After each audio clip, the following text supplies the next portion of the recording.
Dans la quotidienne de la Star Academy diffusée mercredi soir, Michael Goldman est venu annoncer le gagnant des évaluations.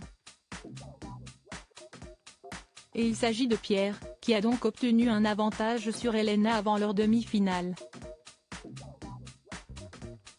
Le directeur s'est juste après entretenu avec l'élève pour lui en révéler les contours. Ce samedi, l'avant-dernier prime de la Star Academy est attendu sur TF1. Après une demi-finale de haute volée que se sont disputés Axel et Julien la semaine dernière, et qui s'est terminée sur la victoire du second, CST au tour de Pierre et Elena de s'affronter pour la dernière place en finale. Toute la semaine, les deux élèves très complices qui vont malheureusement forcément être séparés ont donc organisé leur grande soirée et, celle-ci promet déjà d'être mémorable. Ils ont tout de même été soumis aux traditionnelles évaluations. Celles-ci devaient alors déterminer lequel des deux obtiendrait un avantage.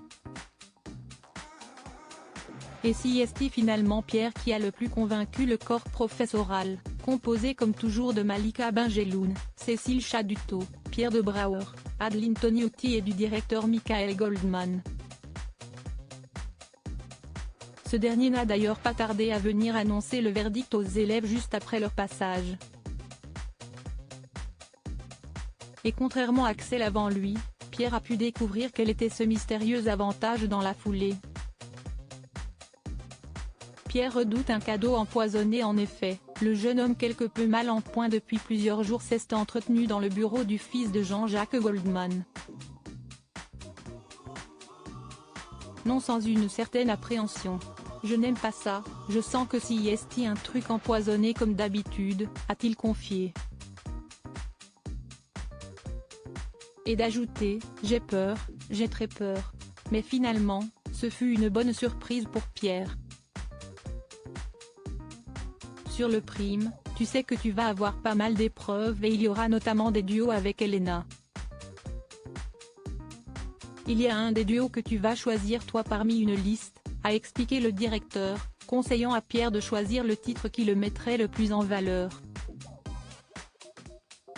Le jeune Normand de 21 ans a ensuite dû trancher entre In the Stars de Benson Bono et Philippine Lavray, Time After Time de Cyndi Lauper, mais aussi Don't Go Breaking My Heart d'Elton John et Kiki Dee à ma place d'Axel Bauer et Zazie.